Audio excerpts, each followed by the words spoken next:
Faith Maila. I am a third-year medical student at Wits University. Thank you so much to CK for featuring me on his channel to speak a little bit about my journey into medicine. So I am not a mainstream medical student. I got into medicine through the Wits Graduate Entry Medical Program, which I will tell you a little bit more about later. I'm going to start by taking you back to when I was in high school. So I've always had a passion for health sciences. I've never really pictured myself in any other field of study, not engineering, not law, not teaching. Like, they just didn't have my heart as much as health sciences. And so I decided that after Matric, I want to study medicine. And so when I was in Matric, I applied to UCT, Stellenbosch, UKZN, SMU, and Wits. I applied for medicine as my first option, BSc as my second option, and nursing as my third option. Some of these universities require you to write the NBT because it is also something that they take into consideration when accepting people into medicine. Unfortunately for me, I did not do well in the maths component of my NBT. I failed that component pretty bad. And I didn't get the chance to rewrite. I don't remember if it was because I missed like the deadline or if they didn't allow you to rewrite, like if the universities weren't accepting the results from the rewrite. I just don't remember what it was. But for some reason, I didn't rewrite. Because if you write the NBT, you're supposed to write it before the closing date of the applications. Yeah, I just don't remember what the dynamic was, but yeah. And so, like, already my chances of getting into medicine were fading away at that point. And, like, I only had my good grades to count on. Come fast forward to January 2018, my matric results come out. I matriculated with 3 distinctions and an average of 74%, which unfortunately was not competitive enough. I got rejected for medicine. SMU did not respond. I did, however, get accepted into BSc and into nursing. I decided that I'm going to pursue the Bachelor of Health Sciences degree at Wits. The Bachelor of Health Sciences degree has 3 tracks: biomedical sciences, biokinetics, and health system sciences. So I did biomedical sciences.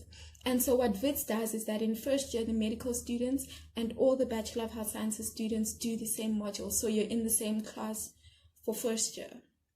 And then I got to Wits in first year, and guys, I had no idea what this degree was all about. Like, I just accepted it because I knew that it was a route into medicine. I had no idea what it was about. Like, I was clueless. I'm not even gonna lie and say I know what people who do biomedical sciences become after they graduate, because I have no idea. And so I was failing as well. First year really humbled me, guys. Like, every passing day went with my chances of getting into medicine. That's how bad I was failing. And like, I had started to give up on medicine, and I decided that, you know what, I need to start looking at other options, because life is going to get real if I don't get into medicine and I have no plan for this degree that I'm currently doing. So at the end of first semester, I failed 1 module. Luckily, it was a year module, so I had a chance to redeem myself. And then at the beginning of second semester, I decided that I'm going to go see a career psychologist for some counseling. And I just wanted to know if, like, it would be a good idea for me to change, you know, just things like that. And then I decided that, okay, you know what, I'm going to change this degree and I'm going to pursue something more solid, something that, like, might give me a sense of direction, because I felt like I was losing my sense of direction while I was doing the biomedical sciences. And then it so happened that we were introduced to health system sciences, which was the new track of Bachelor of Health Sciences that Wits was introducing. And so I was passing this module, so it was a semester module, and I was doing really well. I found it really interesting, and I decided that instead of changing my whole degree, let me just switch tracks, right? So I just needed to make sure that I passed. Okay, so I passed first year, and then I registered for health system sciences in second year, because that's when, like, the tracks split. So if you're doing health system sciences, you go. If you're doing biomedical science, you do something else. Yeah, because you have different modules in second year. And then in third year, I majored in public health and health system sciences because I decided that I'm just going to do a postgrad in public health when I'm done and become an epidemiologist, because clearly medicine is not for me. I was failing first year, and maybe I need to pursue other options. Like, I just had to sit myself down and sort of be real with myself.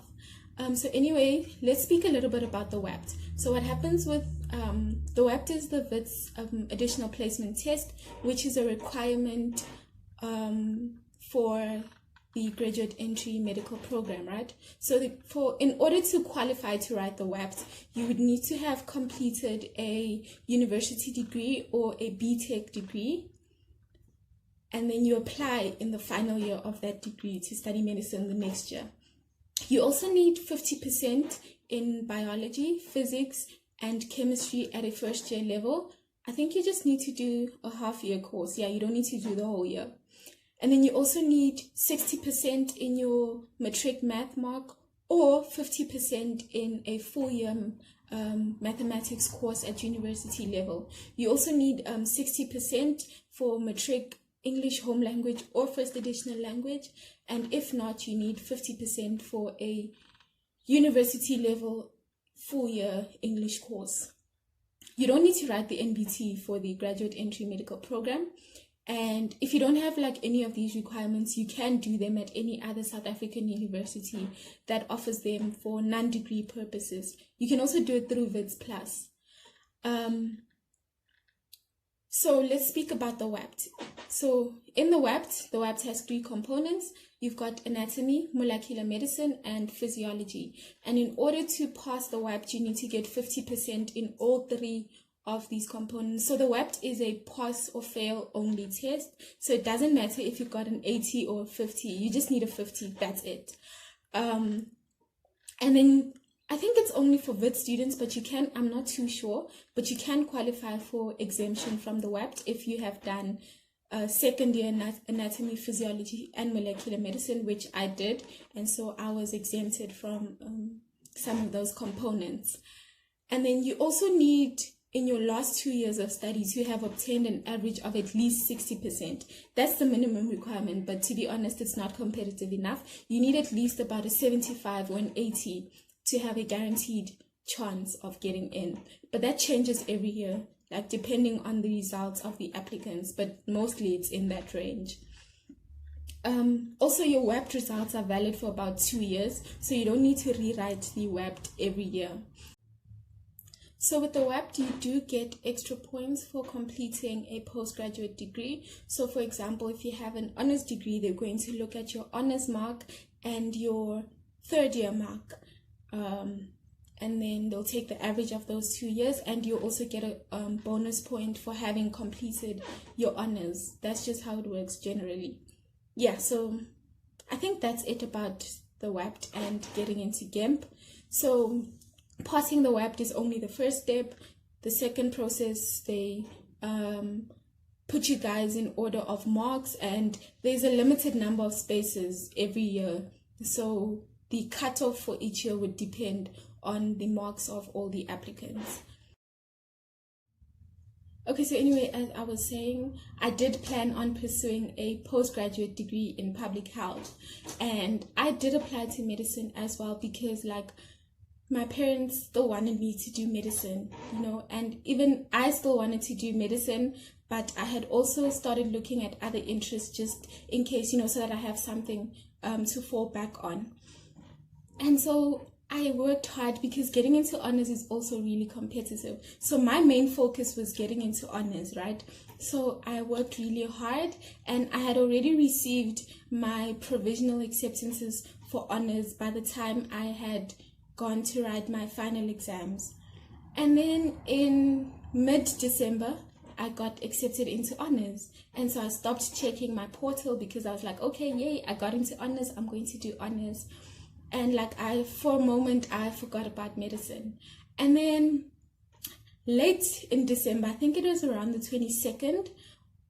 Yes, the 22nd. I went onto my portal because I needed to take a screenshot of all the degrees I applied to and all the ones I got accepted into so that I could send them to our class rep from third year.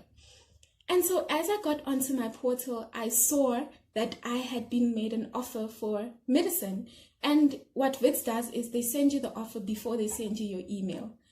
And guys, like, I had a bit of a moment there. I was like, huh? Like, is this real? Because I didn't believe I could get in, guys. At some point, I thought it was a mistake. Like, I felt like Wits is going to send me an email saying, no, sorry, we sent this by mistake. It wasn't meant for you, you know? And I started getting a bit of anxiety now because am I going to pursue my newfound passion, or am I going to go do what I've always wanted to do, which was medicine? And I ended up choosing medicine because I'm like, I got this opportunity.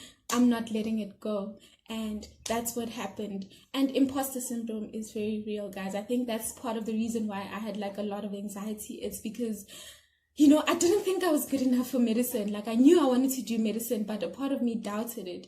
And I think that's why along the way, I sort of like forgot about getting into medicine. Like, I sort of stopped focusing on it to avoid disappointing myself and just to avoid disappointing the people around me. And I think that was my biggest mistake. So my advice to someone who wants to get into medicine is don't ever stop believing in yourself. Don't ever tell yourself that you're not good enough. Don't make the mistake that I made of thinking you're not good enough, thinking you'll never make it. And I think I was just lucky to have people in my life who believed in me more than I believed in myself. It's very important to have at least one person, guys, like who can carry you like on your darkest days, because this journey can get really dark. You're going to have days where you feel like it's almost impossible to achieve what you've set out to achieve, and you're going to need someone to just remind you that you're capable, that you can do this, just to push you to keep going. And also find something that you believe in, hold on to it and let it carry you. So for me, it was my faith. I held on to my faith and I let it carry me. I mean, it didn't like completely take away the fact that I thought that I wasn't good enough, but like it just made the load lighter. Like I just felt a little better because I had like that little bit of hope. And I think that is very important. And please just always remember, guys, there's nothing that is meant for you that will not get to you. So if it's yours, best believe it's coming. Medicine is a very competitive degree. It's very like hard to get in, but it's not impossible. So just know that if you really, really want to get into medicine, work hard, believe in yourself, and trust the process. Above all, trust the process. I think that's everything. Please don't forget to like, to comment, and to subscribe. Tell a friend to tell a friend to subscribe. And yeah, that's it.